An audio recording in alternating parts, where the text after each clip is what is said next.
On with the program. So next up, we have a really interesting presentation and speaker coming up. So Sophie Vo from Voodoo Games, a really warm welcome to our show.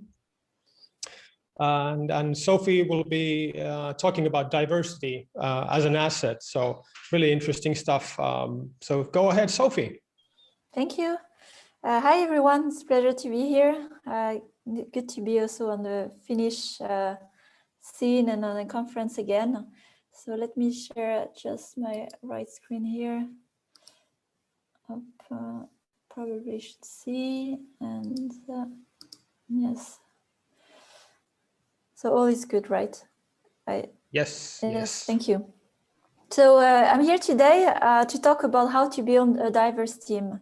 And a bit before I dive into the topic, I would like to introduce also quickly myself, what I've been doing before. So I've been in the gaming industry for 12 years now, and mostly mobile gaming. My main expertise have been leading teams all across the globe as a product lead, producer, executive producer. And among some key titles, maybe you know, that I've worked on Diamond Dash or Jelly Splash, Angry Birds Pop. So mostly puzzle game, casual games. And part of the companies I've been to, you may recognize some of them as well. So that's why I mentioned as well about reconnecting with Finland, because now I'm in Berlin, but I've been living 3 years in Finland when I have met some of you when working at Rovio. So let's get in the topic of building diverse team. And before talking too much about diverse team as is, I want to take a step back first on how we build a team at first. So when I think about building teams, there are different things you have to think of. And it starts at the very beginning when you are as yourself, as a hiring manager. What should you think about before hiring the team or building a team? So the first point is your team values. What are they? Are you clear about your team values? Have you clarified them? Have you crystallized them?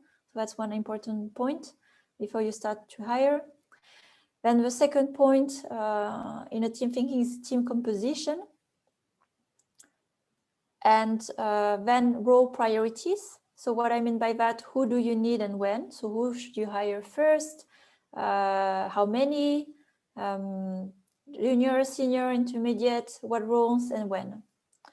And at last, when thinking about a team, maybe not relevant when you hire, but you have to think about it if you build in the long term, when to scale a team. So how many people do you begin with?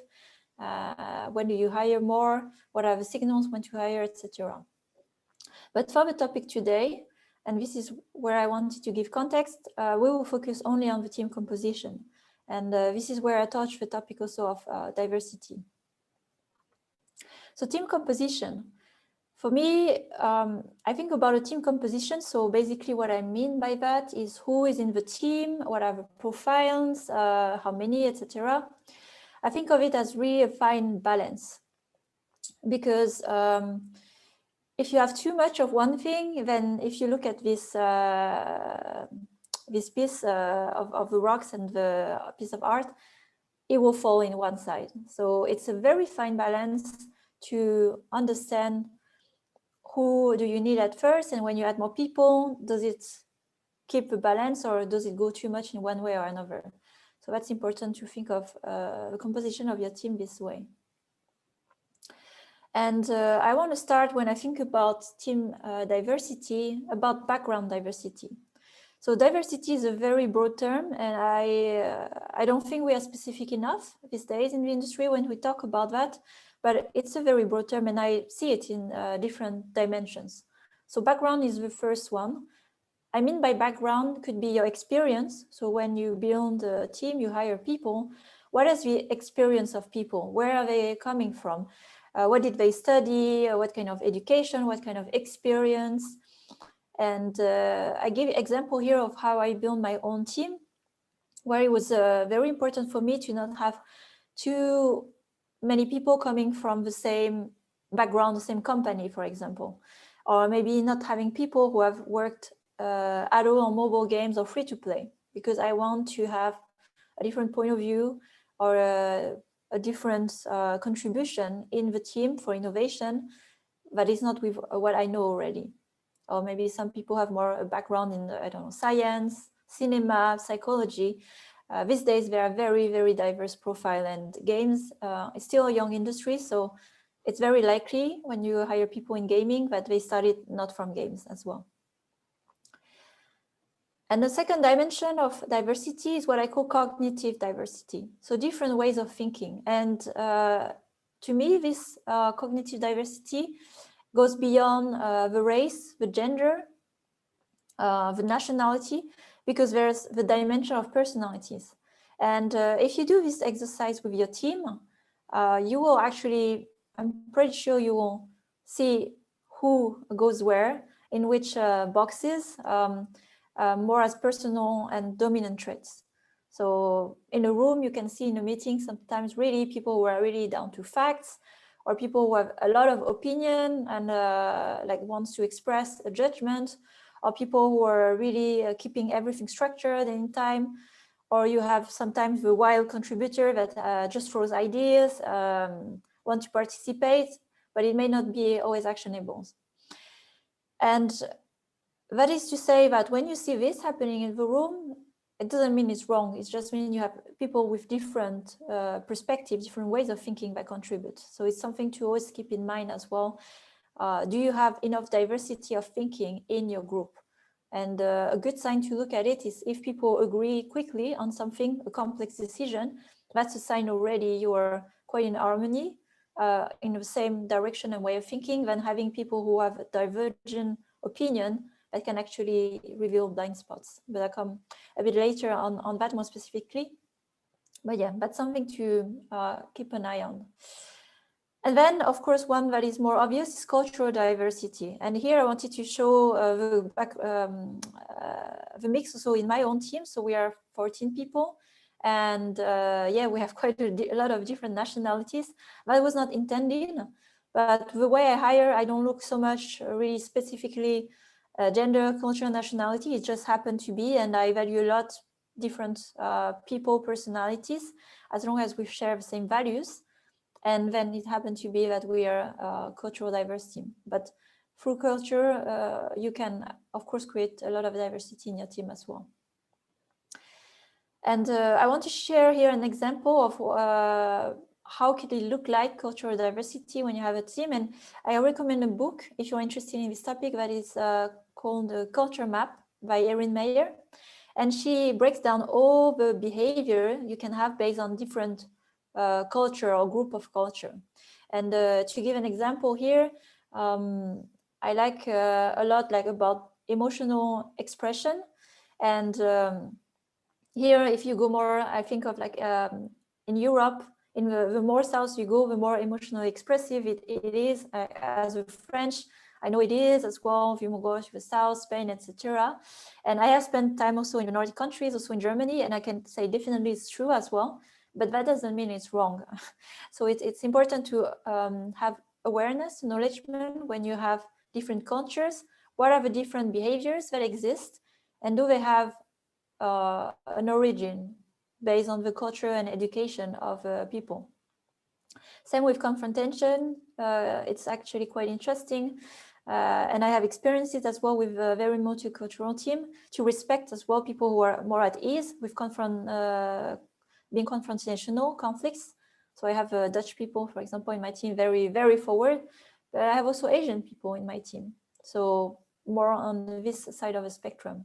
And how to create discussion, knowing, being aware that they have different, I would say, natural ease to go in a discussion, in a conflict.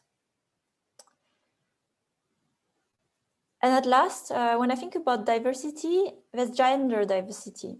And I want to share here an anecdote of how it was to me, where I built my studio a year and a half ago. And that was really an important topic for me as myself, a woman leader in gaming. We are not so many. How can I support it and also onboard more women as well in the teams to have also more women in the industry. And when I started to hire, that was my reality. So with all my best intention, I started with a team of 5-6 people. I just could hire one woman. And I was very disappointed, and I didn't know what to do with it. And investigating a bit further, this is where I understood why it happened. Actually, in the applications I received, and I was maybe less proactive about it, so I was more looking at the application that come to me, but there was not so much diversity either in the applications. So that realization was quite a big hit for me, and quite hard as well to realize, because I already started to hire my team, but there was still things I could do at this point. But that was an important realization to see there's something maybe to fix at the application level. So what I did in the end was to source and be more proactive in connecting with women communities, women in tech, women in games, talking more about what I do, my vision about the team, my mission, and what position I'm looking for. And I have to say, this took double effort than actually just going out there and taking applications that come to me. Because it takes more time in communication, in personal connection, taking the time to present, introduce myself. But as a result, by having more diverse profile in the pool of applications, this is how I manage as well to restore a bit more of a balance in the team. Of course, it's not a full parity, and I think it will take some time before we get there. But my message as well and point to you here is that you can do something about it if you really care about it, but it won't require from you a lot of proactiveness, going out there, connecting and talking directly to communities of women, finding them, because they will not come directly to you. And this starts really from the sourcing and the hiring part. But I was happy then at the end that I could restore a bit of this balance and continue to do so. And here I wanted to show also the picture about gender diversity by craft. So that's the picture in our team. So I'm happy that in each craft it is okay. It's still above the standard of the industry, but we still have a way to go. Of course, engineering is still hard. This is something this is very important for me. Being connected with the schools, inclusive programs to just onboard more women in general in engineering education. Then a few years from now, maybe 5-10 years, we'll have more women in engineering position, and then more also in professional. So it has to start from much earlier as well for particularly engineering. And why all of this matter? So I talked about how you can build a diverse team, but I explained why. So here I want to give an example, especially in this industry of gaming. It's very competitive. There's many companies that form, start to make their first game, their first hit. It's growing really fast. And in an environment where there's competition, and how do you stand out as a company? Innovation, bringing something new, something of value for your players, is where you can stand out. And how do you create innovation in a group, something new? This is actually by collective intelligence and discussion.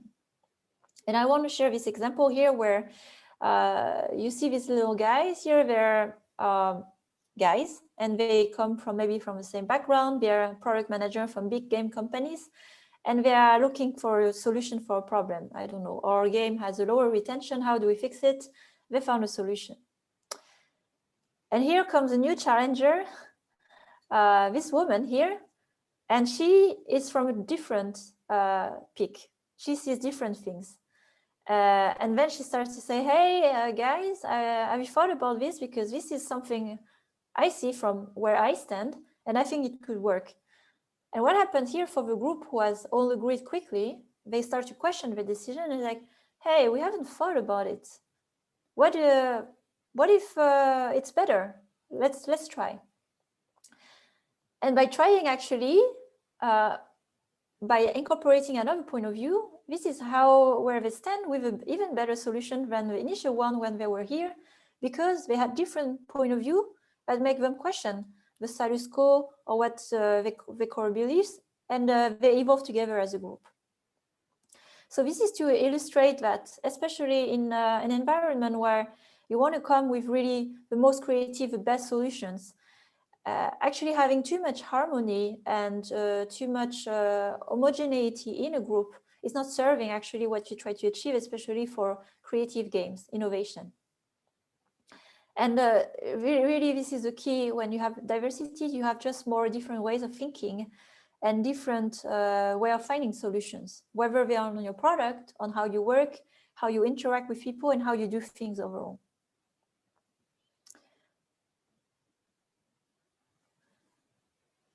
And that I want to illustrate how it looks as well for you in an organization. Talking again about too much harmony in a group, when you have at some point too many people thinking the same way, looking in the same direction, this is where a company organization stagnates, because you don't see anymore a blind spot. You become one way of thinking. And what you want to have actually in a group is enough diversity and different thinking. So here you have actually another type of energy, momentum to really come up with new ideas. However, too much diversity, too much differences in a group, when there's too much of it, creates too much conflicts and distraction. So it's really a fine balance to find what is the core foundation that is in your team, so you can have really this pillar that the team shares, and they can have these conflicts around this pillar, but the core is not at threat. And there's really something about, if there's too much differences in the group, then yes, you have actually a chance that nobody works together. So it's really a fine balance for you as a leader, as a team lead, a producer, to always keep an eye on where do you stand with the diversity of thinking and personality in your group.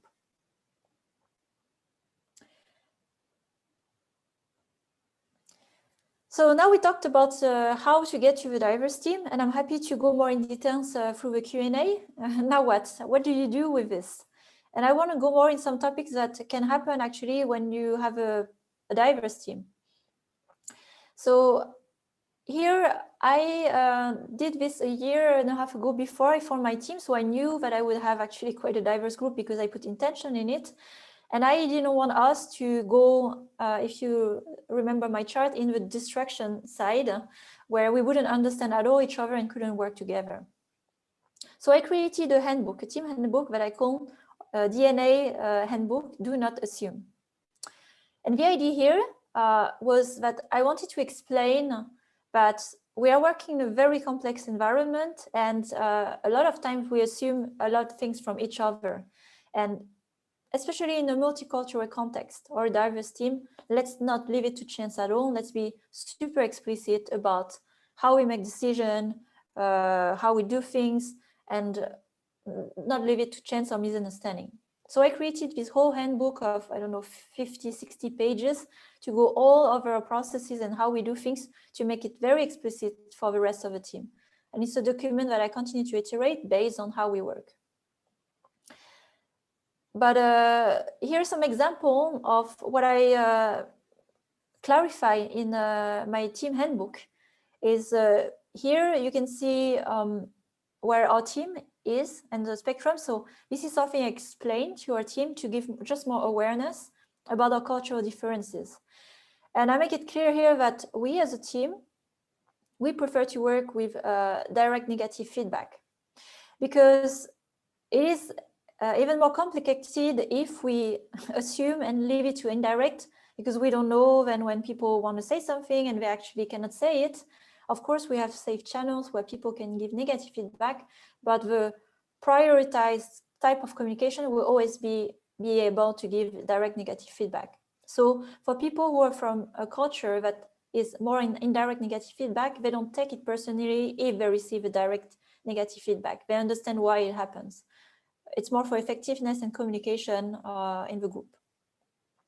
But that, of course, creates challenges, but it's something we talk about explicitly like this in our handbook. Another example also of situation that can happen when you have a diverse team is the type of communication. And I have experienced that a lot based on different type of culture. For example, in France, it's true that we talk a lot with high context. So based on our cultural references or jokes or common knowledge, we are not going so much in details when we talk about things. And that can lead to some problems when dealing with other culture. So here, unintentionally, we also made it very low context when we share and talk inside the team to make sure that we are super explicit when we talk. And for example, when we have to make decisions, agreements, or plannings, or feedback, we have to be very specific, down to the facts, concrete. But it's okay to be a bit more higher context and intuitive communication when it's about imaginary-based discussion that are brainstorming, doing concepts, etc., etc. So here again, making it very explicit. How do you want to communicate in the team? How do we debate? So here again, I highlighted how we as a team prefer to do debating. So of course, you will not always please everyone, but this is the easiest to make it as explicit as possible. So this is, by the way, taken from a book of Culture Map that I really recommend. And leadership style also is one interesting. So I have in the team as well people from the two sides of the spectrum. And I can see as well in my position as the boss, whatever I can say, I have certain people who will not confront me because I said it and they take it as an order. But it's not what I expect and it's not what I want. In the end, I want actually to be challenged. I want to welcome feedback. And it's something for me to be aware of, where I say, hey, in this team, I am more on an egalitarian leadership style, but I'm aware for the personalities that are less coming from this spectrum, and I'm more used to hierarchical leadership. But I have to come forward and come after them in one-on-one. Hey, what do you think about this? Do you agree with this, etc., and so on. So it takes also some adjustment when you have a diverse team to make sure you have the right communication style, leadership style based on who you have in front. In the end, you want to get the best out of the people and make it also easy for them. And they, on their end, also can adapt to this when they understand the context of why it looks different for them. And at last, I'm at the end of my presentation here. I wanted to share some thoughts also about gender diversity and what to do with it. So I was reading an article from Forbes about the statistics of women in 2020. And we know it, if you work yourself on games that have a female audience, it's growing more and more. I think we wouldn't talk, I hope we wouldn't talk anymore about games with female audiences. Games are for everyone. And as a matter of fact, then there are many women that play games as men. But the reality, when we look at the statistic of who makes games, first in executive position, it's mostly dominated still by male. And this reflects as well in the products and the games that are being created. So I truly believe that the day we reach something closer to parity, you will definitely see very, very different type of games that will serve really more broadly and globally an audience. And this is also the statistics about women working in game teams. So still low, I think it's getting better, but also you, as you build your team, this is something you can really incorporate from the beginning to consider it and how do you want to contribute in it for a better industry. And I want to go over some, I would say, reasons or difficulties that happen when we try to onboard more women in teams. So the first one I touched a bit earlier, like we don't have enough women applying, but like I shared before, there are ways where you can source and find them, they exist, but it just needs more effort. The other one is not having enough experience or not being already in the place and the best. And my advice to this is if we don't start from anywhere, it will never happen. So yes, I know sometimes there's time sensibility to make the team fast and you go with what you have. But that depends on how far you are looking in your success. If you are looking for long term, you will actually gain by investing in having just more diversity and therefore women in your team and giving the chance. Because I truly believe that the knowledge of tomorrow can be easily challenged by the knowledge of the knowledge of yesterday, sorry, can be challenged by the knowledge of tomorrow. There are many tools where you can learn quickly and fast, and I think that's what matters the most if you are looking into future potential. So focusing more on the skills of today rather than the experience, that would be my advice. And my last words were really thinking about diversity, and the things I share with you today is really we cannot talk about making games for a global audience without looking at who are making the games. So if we are making games for everyone, then actually we need also different people in the team. And by having different teams with different people, we will therefore make different games. So last piece of wisdom for me, we start, of course, not from the best place where there's still a lot of work to do. But for me, every little seed you put, every person you help will have a multiplier effect that will spread over years. So it's about starting small and starting with what you can locally. And I believe that with many organizations following this movement, there will be change in a matter of years. Thank you. All right. Thank you very much, Sophie. We have a ton of questions for you here. Awesome. So let's see how many of them can we actually go through in the given time. So you kind of touched upon this a bit, but there's this kind of sort of counter force to kind of change and inclusivity in the player base. Unfortunately. So how do you feel this sort of animosity could be tackled within games and game studios? So you're talking about inclusivity among players, yes, right? Okay. Yeah, so it's true, like here I talk more about the teams, and on a game level, I think first, it's really important the team values you have in your team, because in the end, if it's important, first, is it a priority for your organization or for your team? And being yourself a diverse team, you know the pain as well it is sometimes to just be different, be included. So when the team cares, I think first you are in the best place to start to do something about it. And I have seen a lot of initiative as well to create around community, where there's really consideration even how the groups in communities are created, even the chats or moderators, the rules, very strict rules created to make it inclusive and open for players to exist in the community. And it's very sad. I was reading an article where one of the players, she was murdered by another player from the community, and that was really, really sad even to see that kind of actions. There's a lot still to do, but I think really as a team, you are responsible also of the community you create. So if it's really important for you, make it like at the heart of your decision, what you look at, the performance of your game. This is less tangible, but are your players safe to be part of your game, your community? And you have a responsibility there in what you created. Yeah, that's true. So here's a question from Laura. Does gender and or ethnicity balanced team guarantee diversity in viewpoints? Can having the entire team from kind of the same personality type kind of override the kind of expected differences coming from nationality or gender?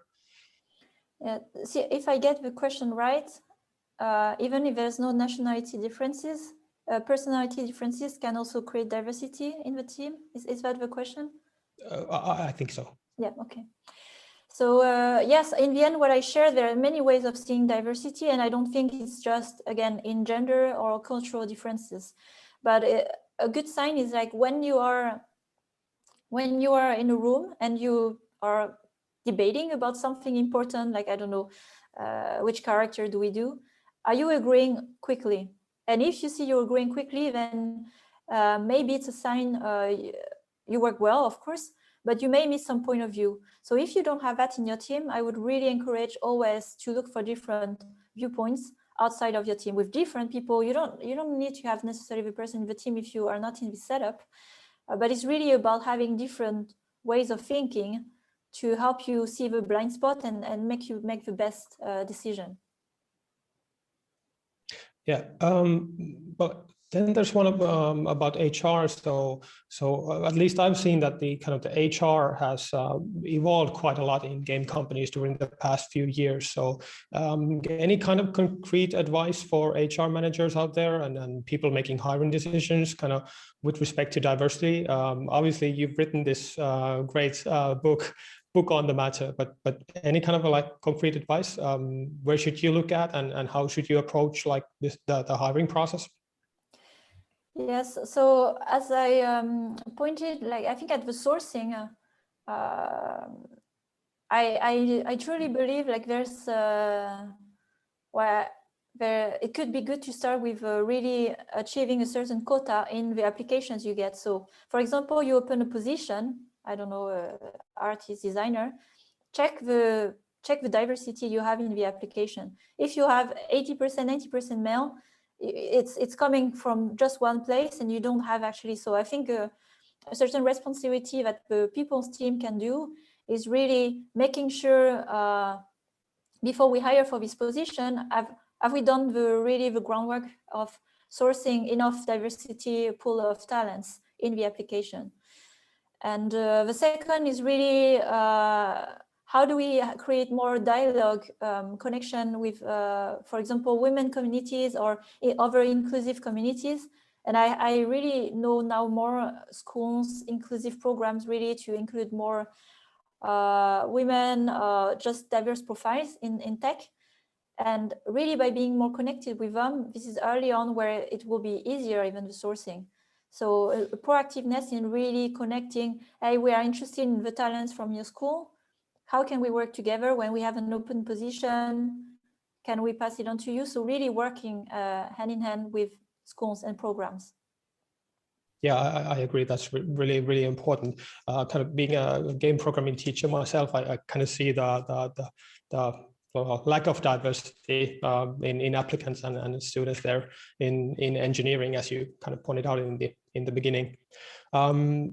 Then one point that kind of came into my mind is that kind of tools and processes for communication, especially during these kind of weird COVID times. So you obviously have this sort of like possibility of having conflict in the team. So what can be done at this point with COVID being here? So how do you ensure the communication is done like properly and how to avoid these conflicts?